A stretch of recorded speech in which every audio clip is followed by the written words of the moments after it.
Halo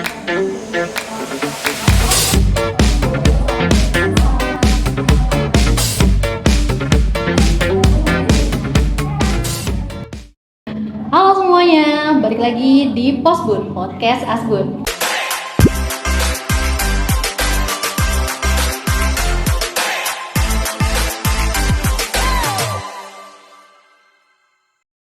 Hari ini gue Wawa ditemenin sama ada orang kece di sebelah gue, ada Bayu. Ya, halo. Nah, kali ini gue mau bahas seputar satu hal yang mungkin banyak orang yang suka nih ya. Nggak cewek, nggak cowok, nggak anak muda, nggak orang tua. Pokoknya dari tua ke muda, pokoknya semuanya banyak yang suka deh. Tau nggak nih apa? Apa nih kira-kira baiknya? Udah kelihatan dong nih di depan apa? Kita udah kelihatan banget nih mau bahas apa kan? Bahas apa nih? Kita bakalan bahas K-pop. K-pop seputar K-pop, dan ini kebetulan nih ya, gue sama Bayu dua-duanya sama-sama fan girl. Iya, fanboy. Sama-sama suka K-pop. Jadi dari kita berdua nih sama-sama suka K-pop. Yeah. Nah, kali ini gue sama Bayu nggak cuma bahas seputar K-popnya aja, kita juga bakal bahas seputar kayak pengalaman selama K-popan. Terus kita bakal bahas kayak apa sih arti idola buat kita gitu loh, kayak kenapa sih kok bisa ngefans gitu kan, banyak banget. Jadi jangan kemana-mana, tetap ikutin terus di Podcast Asbun.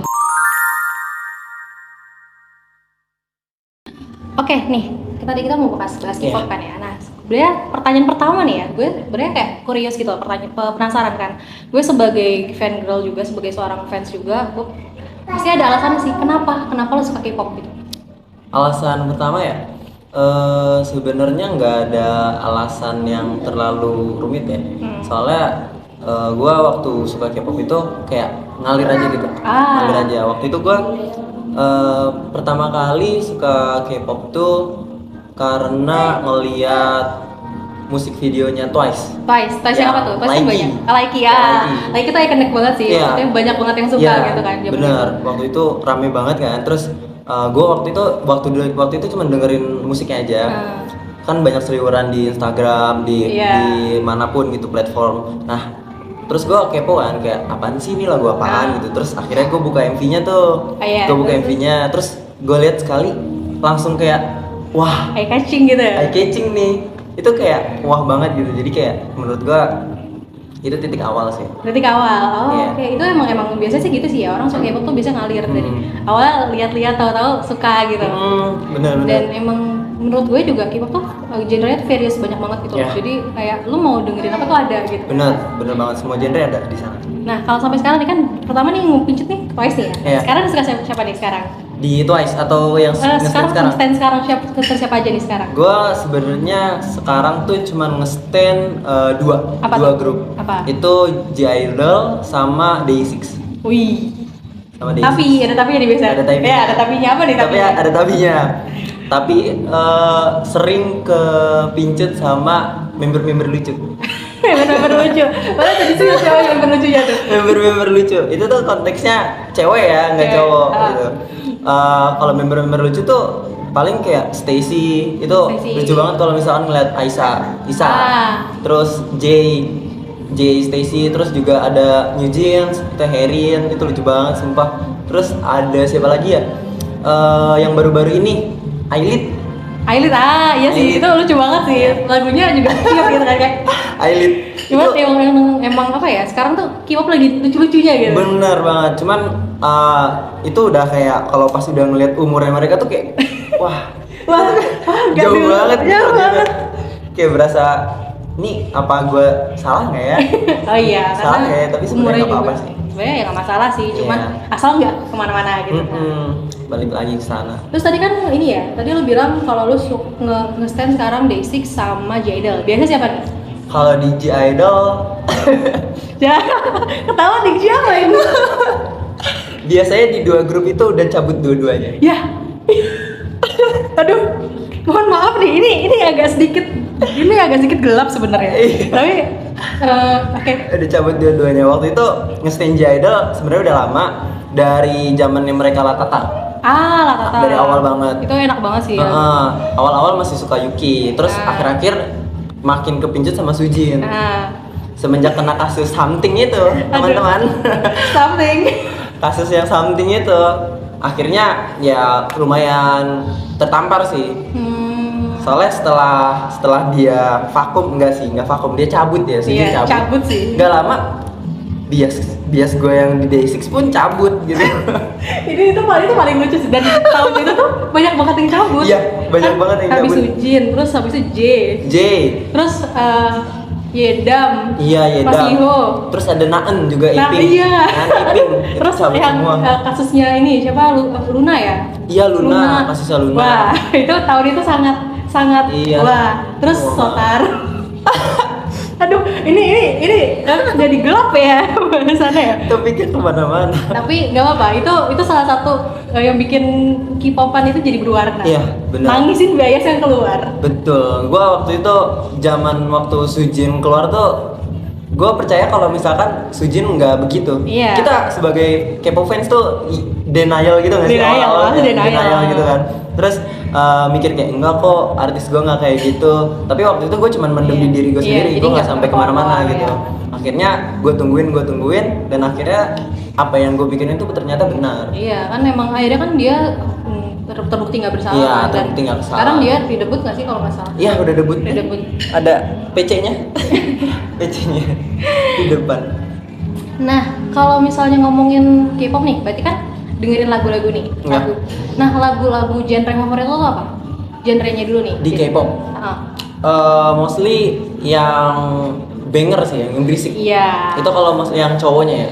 Yang cowoknya, Stray kalau Kids. ceweknya? Oh ya, Stray Kids terutama itu genre. Menurutku Stray Kids itu bisa dibilang grup yang ngelibas semua genre. Ya, Ya. setuju. Itu Stray Kids. Kalau yang cewek biasa lebih suka yang modelan balad atau enggak kayak Mombahton gitu, kayak J-Idol. J-Idol atau Kayak J-Idol, tapi gitu. sekarang J-Idol udah mulai explore genre ya, Iya, dia ya. J-Idol dia Dari berani explore mulai genre. apa? Tomboy itu udah mulai kesini, wih. Dia sekarang banyak, maksudnya kayak semua diterabas. Iya, Dan benar. menurut gue benar banget. bagus-bagus itu. Mm. Ini kayaknya kalau lagu favorit yang sekarang lagi yang currently listening, yang lagi sering didengerin Wah, akhir ini. gue lagi sering dengerin lagu lama sih. Lagu lama kayak Lagu apa? Day6 terutama. Apa tuh apa? Ini pasti Day6. flashback nih. Day6 judulnya Letting Go, Oke. tapi yang rebooted version. Ya, oke. Oke. Aduh, ini kalau misalnya kita Desi pasti tahu sih ini. Kenapa? Pokoknya itu tuh part J yang menurut gua sakit banget, 12 detik tersakit menurut gua. Udah menjadi tersakit dan Sakit sampai sekarang banget ada lagi. yang masih mau mendengarkan dan ada yang tidak mau mendengarkan. Sumpah, gua sampai merinding rasanya kalau misalkan dengerin lagu itu tuh kayak semuanya ya kepikiran lah, banyak lah. Nah, ngomongin Desi, kemarin kan habis konser nih. Iya. Nonton nggak lo? Enggak. Online-nya nggak? Enggak, karena pulang kampung. Oh, lagi mudik. Iya. Nggak nonton sendiri. Pengennya gitu, cuman belum sempet. Kan ini banyak banget ya ternyata ya, maksudnya dari awal terus kebiasaan siapa ya, dan dia ternyata terus banyak yang bisa dibahas dari K-pop. Iya. Dari mulai tadi ada member yang keluar, biasnya keluar. Terus habis itu ya berbagai macam lah ya, dan mungkin habis ini gue mau bahas seputar kayak pengalaman apa sih yang ada dari K-pop, yang didapat dari K-pop. Kan maksudnya ada yang mungkin pernah keluar negeri kan buat nonton konser K-pop doang atau apalah gitu kan. Oke, so tetap stay tune di Postbun. Oke, Asbun. Nah, tadi kan kita udah bahas nih seputar kenapa K-pop kan, Yeah. kayak banyak banget tadi kan. Yeah. Nah, tadi gue sempat mention kalau misalnya gue mau nanya tentang pengalaman yang nggak pengalaman yang lu dapat selama K-popan. Itu kan pasti banyak nih, nggak Yeah. mungkin dong kayak K-popan cuma diem aja denger lagu kan. Kayak tadi udah ada galau habis ditinggal bias. Nah, pengalaman yang lain selama K-popan nih, yang berkesan deh atau yang sedih atau apa, bebas. Pengalaman yang paling berkesan selama K-popan tuh gue pernah ada satu ketika J-Idol itu tahun 2022 manggung ke Indonesia. Oh, iya, yang kemarin itu. Ya, yang World Tour itu ke Indonesia. Nah, waktu itu gue masih di rumah, konteksnya gue gap year dan gue bingung mau ngapain kan. Akhirnya waktu itu gue ketemu sama satu fanbase, fanbase J-Idol Indonesia. Itu tuh mereka open recruitment buat buka volunteer konser. Ya, volunteer konser. Akhirnya gue daftar. Gue di sana daftar di bagian graphic designer. Oh. Ya, gue ke graphic designer daftarnya, terus minta portofolio. dan akhirnya keterima tuh sama pihak si fanbase-nya. Walaupun waktu itu kandidatnya ada 5 atau 6 gitu, lumayan. Lumayan.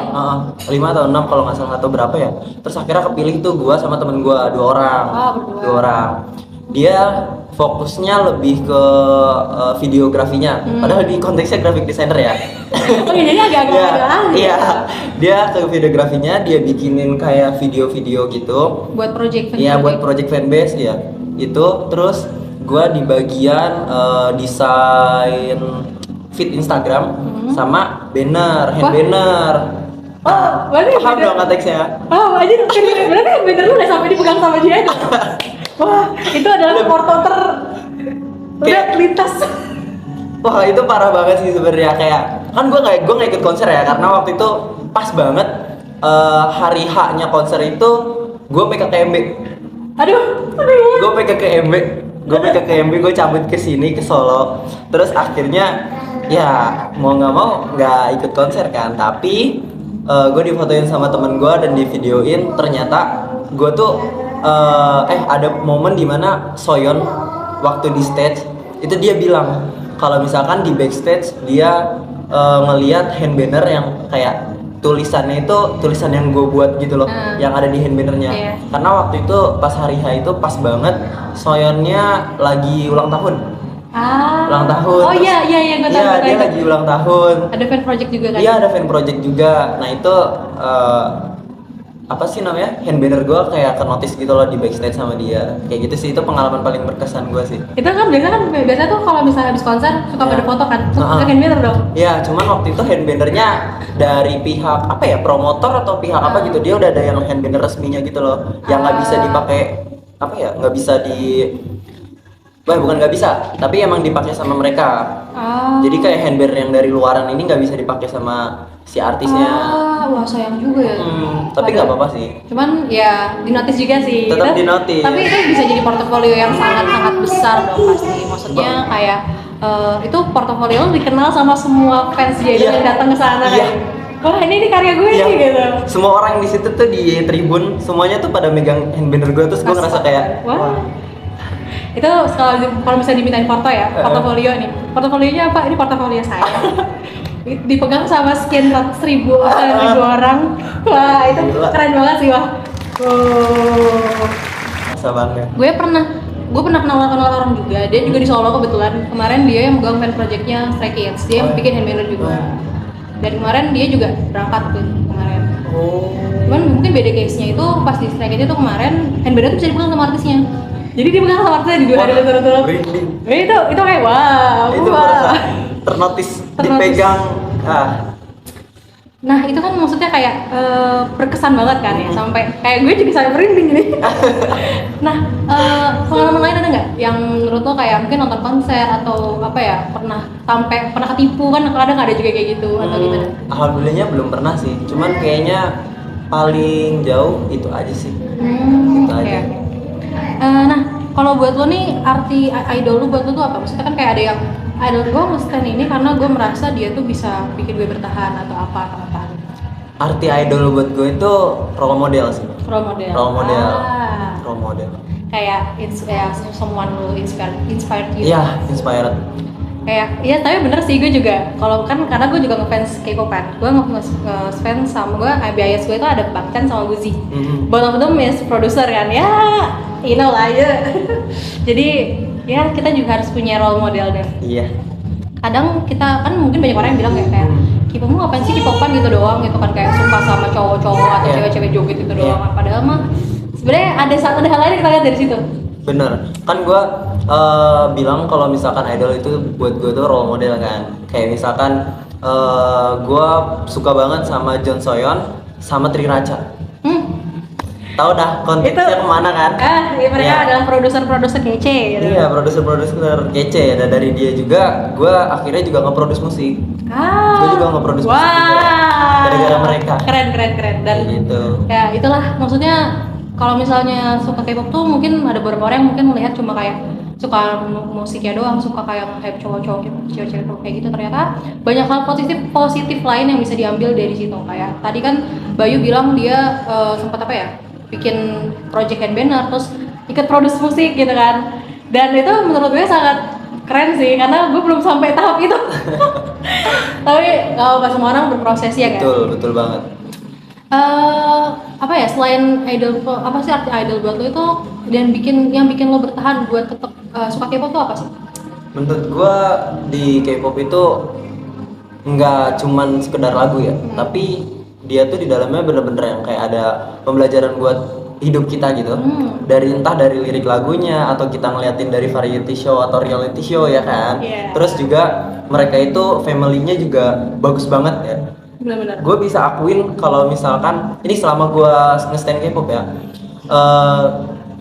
di JYP itu family-nya itu menurut gue wah banget gitu. Paling kuat karena gue ngerasa kalau misalkan dari zaman gue nge-stan Twice, gue juga sempat nge-stan ITZY, Stray Kids, terus Day6 juga, itu kayak mereka semua tuh kayak family-nya sama si CEO-nya itu bener-bener yang kayak bapak sama anak gitu loh. Oh iya, nggak yang apa ya, mungkin yang bikin rada sedikit orang sebel itu divisinya ya sih. Iya betul. Divisi-divisi yang naik, yang di atasnya artisnya, cuman mungkin kalau buat kekeluargaan sih emang ini sih. Dan antar fansnya juga ini kayak bagus, kuat banget gitu. Walaupun kalau banyak yang bilang di Indo maksudnya agensi Gedung Biru tuh paling, padahal ya emang behind ya bagus sih maksudnya kayak. Dan menurut gue kalau misalnya di JYP sendiri tuh mereka paling mateng banget. Maksudnya matangnya bener mateng gitu kan. Kalau lihat yang baru debut itu kayak NMIX sama X Heroes.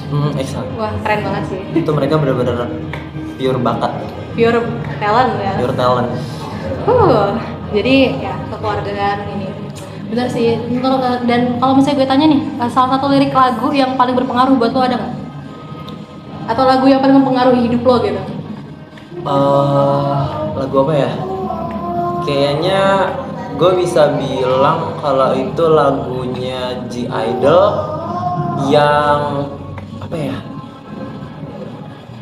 Apa nih? Banyak nih. Banget soalnya kayak pokoknya zaman Senorita kalau nggak salah Blow Your Mind nih. Blow Your Mind. Itu enak banget. Itu kenapa tuh bisa jadi salah satu lagu yang paling berarti? Gua nggak tahu sih, cuma bukan karena liriknya, bukan karena apa, cuman zaman pas gua dengerin Blow Your Mind itu, gua ada di era dimana gua ada di zona nyaman gua gitu loh. Jadi setiap gua denger lagu itu tuh memorinya datang, terus jadinya gua ngerasa nyaman gitu sama lagu itu, kayak gitu. Cuman ya emang banyak sih maksudnya orang yang punya comfort zone dari lagu gitu kan. Gue juga punya satu lagu yang kalau gue dengerin itu pasti gue lagi kayak merasa dipeluk. Itu lagunya Stray Kids yang Grow Up. Itu lagu kalau gue lagi sedih itu gue dengerin, udah gue kayak lagi dipeluk aja. Gue juga ada Stray Kids, itu tuh judulnya Waiting For Us. Waiting For Us itu lagunya vibes-nya lagu-lagu yang ballad tapi happy, tapi itu tentang penantian panjang banget. Oke, ngomongin penantian yang panjang nih ya, kayaknya kita sudahi percakapan kita di podcast Asbun ini karena masih banyak lagi yang bakal kita bahas di episode-episode yang akan datang mungkin. Nah, gitu dia tadi sobat Asbunku, kita udah ngomongin seputar K-pop ya. Mulai dari kenapa suka K-pop sampai pengalaman-pengalaman tadi yang wah lumayan bikin merinding sih kalau buat gue. Oke, sobat Asbunku. Makasih banget udah stay tune sama kita dari tadi, udah dengerin kita cuap-cuap walaupun agak sedikit kemana-mana ya. Tapi nggak apa-apa ya, kita sini buat seru-seruan aja. Dan mungkin kalau misalnya mau chit-chat lagi sama gue atau sama Bayu bisa banget langsung hubungin di Instagram kita masing-masing. Aku di @salwanur_ atau Bayu di @byuabx_. Oke, dan tadi kan Bayu sempat mention ya kalau dia produksi musik juga, bisa didengerin di mana tuh? Bisa didengerin di SoundCloud itu namanya AEJI kayak gitu. Terus kalau misalkan mau ngelihat portofolio desainnya juga itu bisa di Hastin Design kayak gitu. Keren kan? Gak cuma K-popan tuh gak cuma bikin apa ya, gak cuma bikin kita dengerin lagu atau ngabisin uang tapi juga bisa buat nyari pengalaman. Betul. Bisa jadi motivasi diri juga. So jangan lupa buat tetap stay tune di episode-episode selanjutnya dan see you, bye-bye. Dadah. Sampai jumpa di Podcast Asbun berikutnya. Dadah.